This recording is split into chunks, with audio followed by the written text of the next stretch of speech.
Welcome to 360 Money Matters, where financial planners Billy and Andrew talk all things financial planning.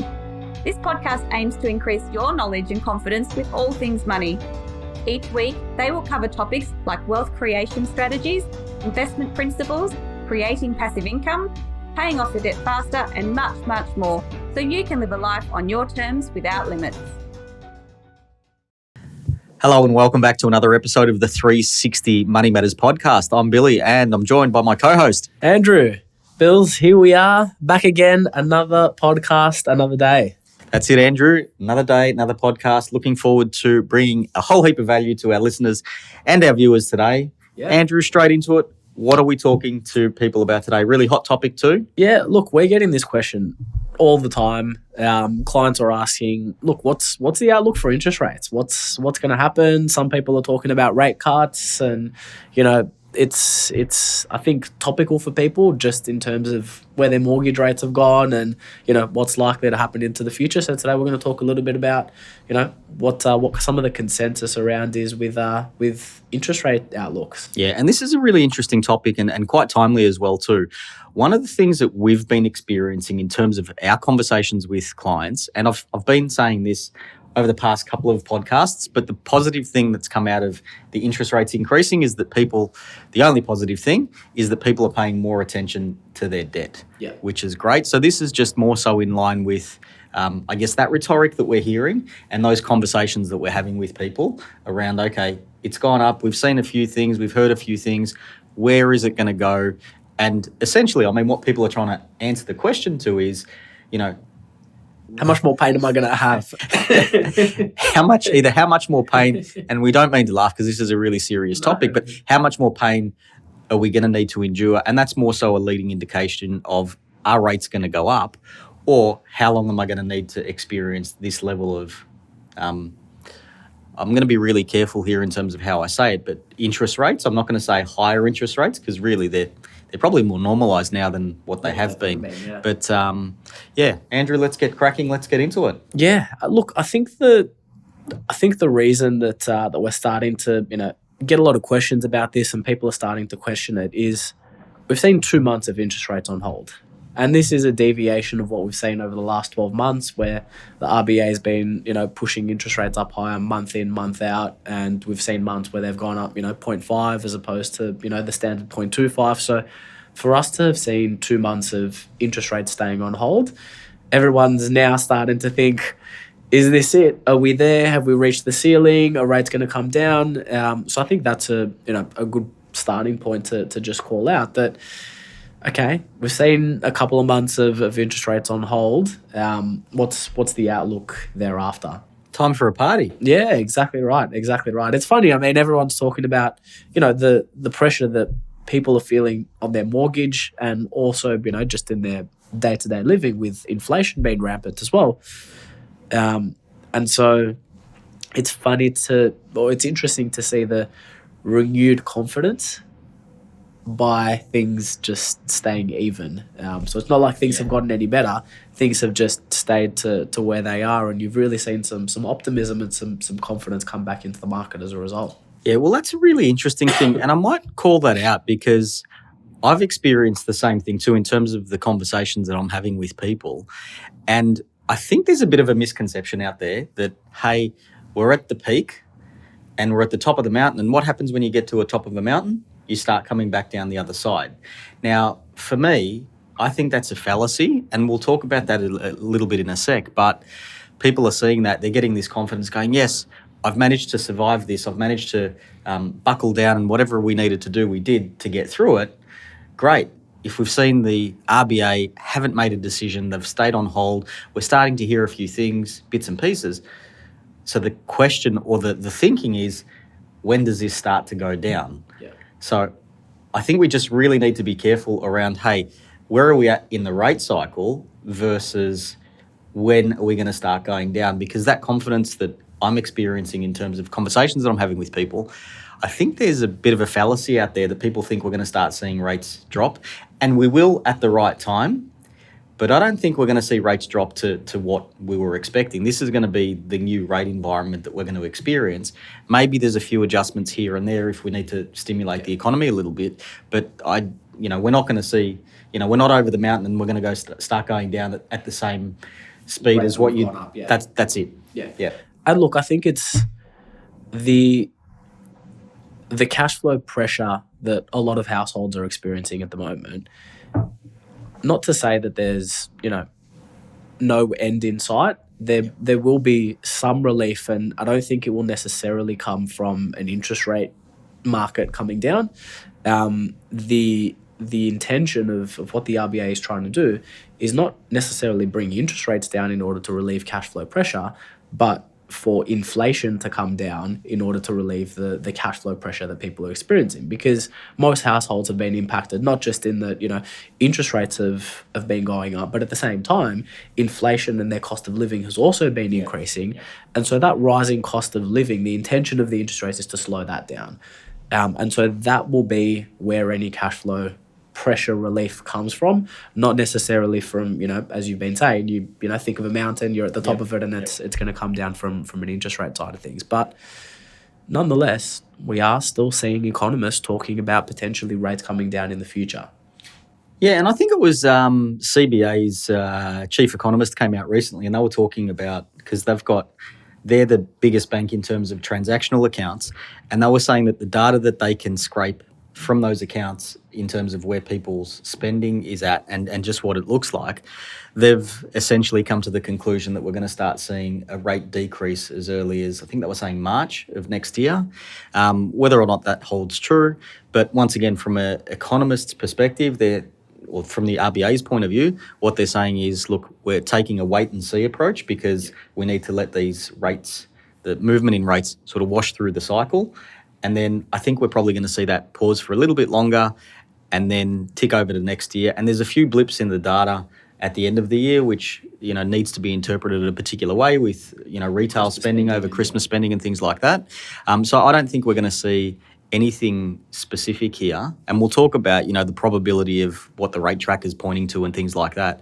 But there's definitely not, in my mind, there's definitely not a rate increase on the cards, and there's definitely not a rate cut scheduled anytime soon. Yeah, exactly. And look, it's all going to be very closely linked to inflation. And so what we do see with some inflation data is going to be really imperative as to, what then happens with interest rates as a result of it. For the year, the latest data that we've seen is that inflation or CPI has come down to 6% per annum, and that's off its peak of 7.8%. But, coming down to 6% from 7.8% is a, fairly substantial decrease in inflation, but we're still at inflation rates that are more than double where the RBA would like to ultimately see inflation. So, just because we've started to get on top of the inflation problem doesn't mean that we've resolved the inflation problem. It just means that things are heading in the right direction there. Yeah, and I think what we're seeing from a household perspective as well too, there's definitely a slowing in household spending, which is, obvious because there's less money to go around from the interest rates being increased and also from the cost of goods and services getting more expensive. So households are playing their part in terms of they're responding the way that the Reserve Bank wanted us to and had expected us to, which we're now seeing that come through in terms of the inflation number heading lower. So we are doing the right things. It's just a matter of whether or not there's anything sort of packed in there that we're not sure of. And what I mean by that is, with inflation, and in particular, we've got an issue with the Australian currency at the moment, but we could also import inflation as well to Australia. Yeah. So if we're importing goods into Australia that, because of our purchasing power of our dollar, are becoming more expensive for our citizens to buy, that's inflationary in nature as well too. Yeah. So we could be importing inflation, even though we're doing all of the right things from our spending. It may not necessarily just be something that we can control entirely with the way that we spend money. Yeah. And look, the RBA is recognising that, there's a lag effect with rising interest rates. So you don't raise interest rates today, and tomorrow people's expenditure changes, and so they're recognising that there is approximately an 18-month lag effect of any interest rate rises, and so we've been through an environment where only 3 months ago we saw an interest rate rise, and that impact may not happen for over another year as to the impact of those raising rates, and so the approach that they are starting to take now is, let's wait and see. Let's see what the impact is on the inflation. Let's see what the impact is on inflation and the market as well before we enact any future interest rate rises. And what they're ultimately trying to avoid is moving into a recession or anything like that, because you can push the pendulum too far. Yeah, well, that's the challenge with all of this. I mean, if you've got an 18-month time frame about when you make a decision with the cash rate and how it presents itself in the economy, like that's a huge amount of time. So, and a lot of things happen in between that as well. A huge amount of things happen in between. So trying to navigate this is no easy feat. And you're trying to do something today that's going to have an impact in 18 months' time.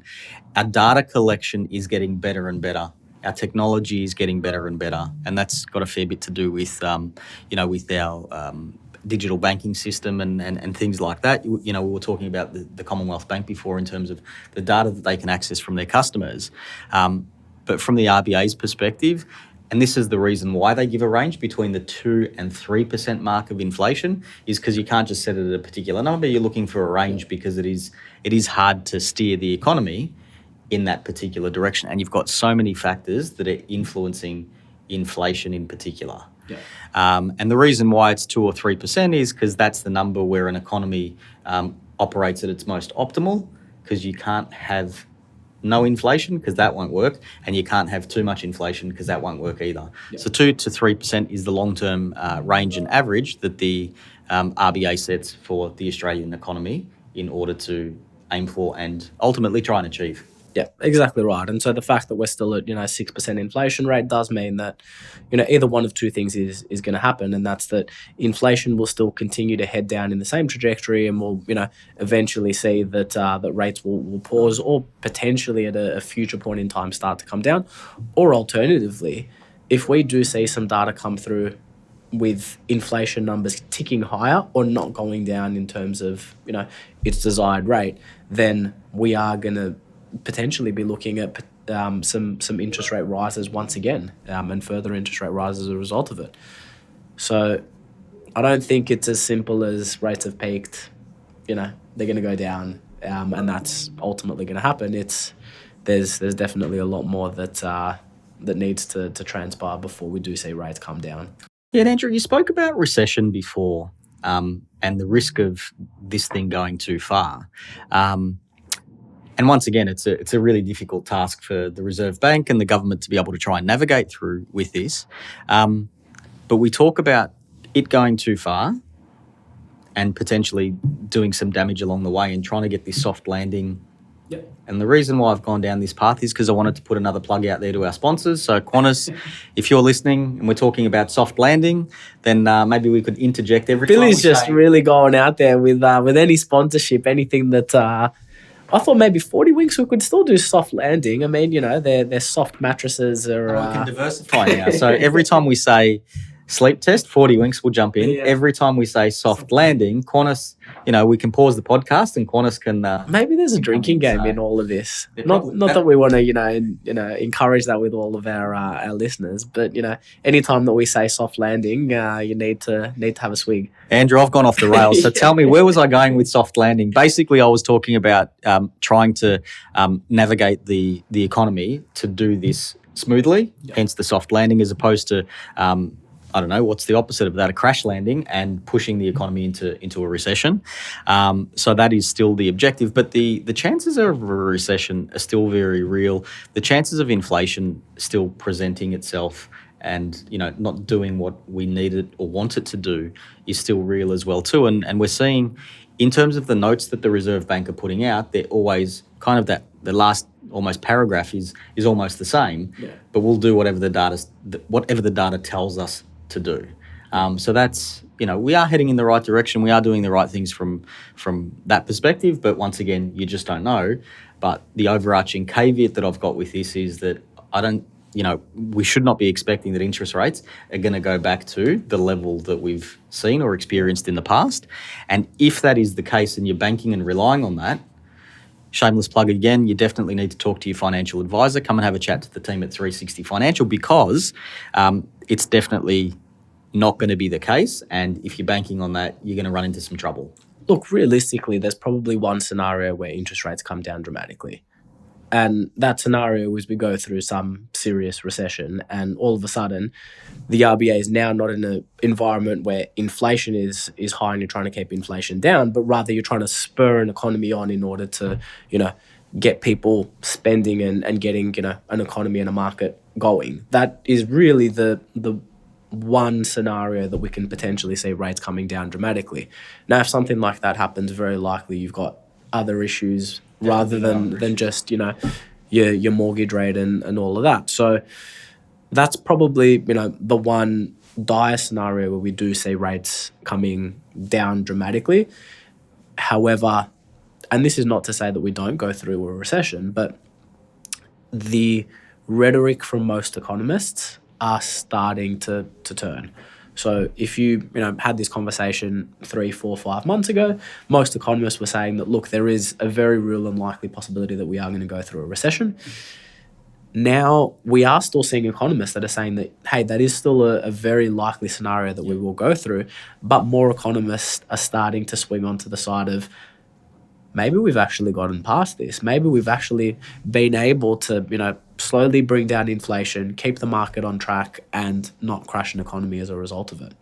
Andrew, what about unemployment? I mean, how's unemployment tying into all of this? And, how is this having an impact on what we're seeing as well too? Because unemployment in Australia is at record low levels, which is to a certain extent inflationary in nature as well too, because if you're as a small business owner, if you can't find the staff that you need, you're going to try and entice them by paying more than the guy next door. Yeah, and the more money that people have, the more they spend. And not only that, but as a consequence, because you're paying more for labour or skill, maybe you need to increase your goods and services in order to offset that, and away we go.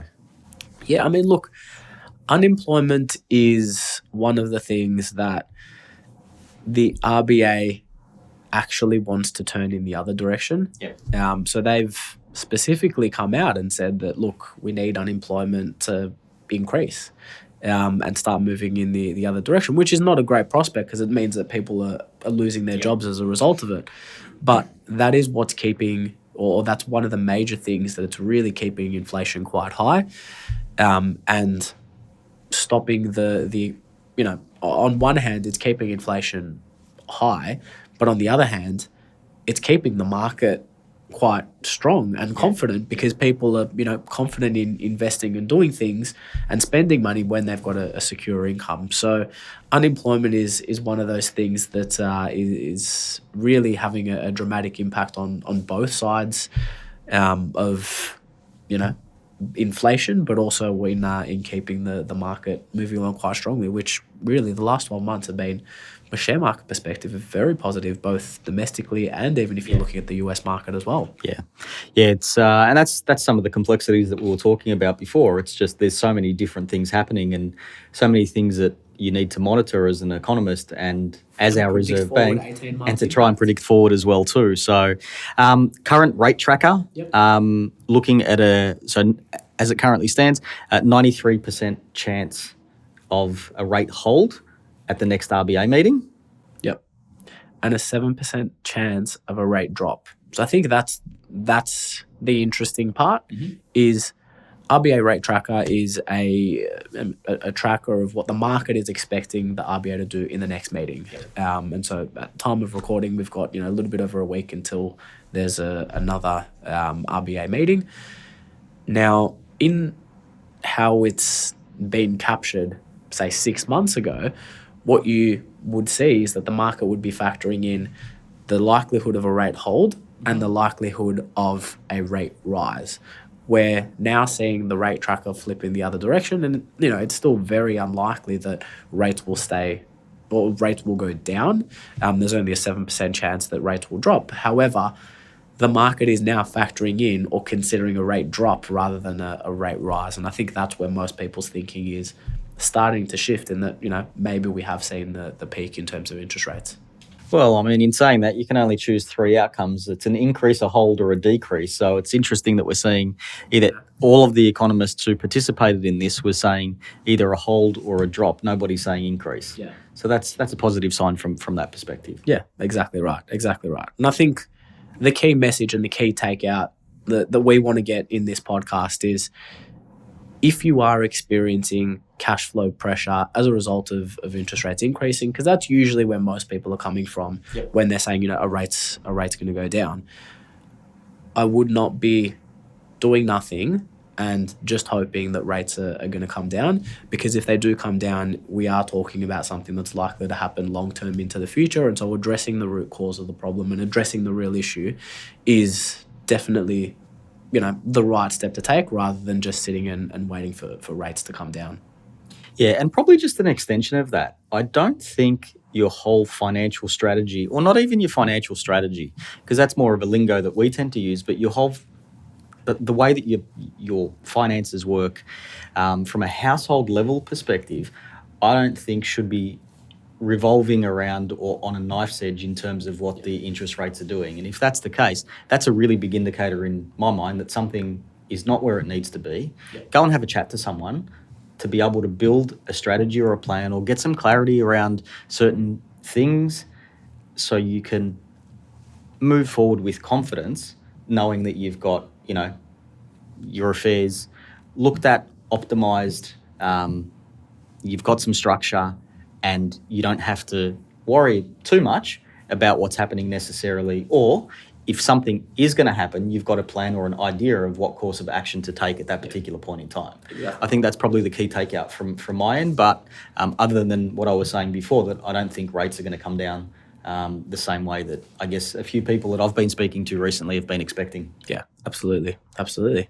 Andrew, I think we did that one a little bit of justice as usual. Thanks Definitely. Once again. Thanks for another great podcast, Bills. Thanks to all of our listeners and our viewers for jumping on and listening to what we have to say about interest rates, and we'll look forward to catching you on the next one. Like and subscribe, reach out to 40 Winks and Qantas and point them in our direction. Thanks, everyone. Thank you.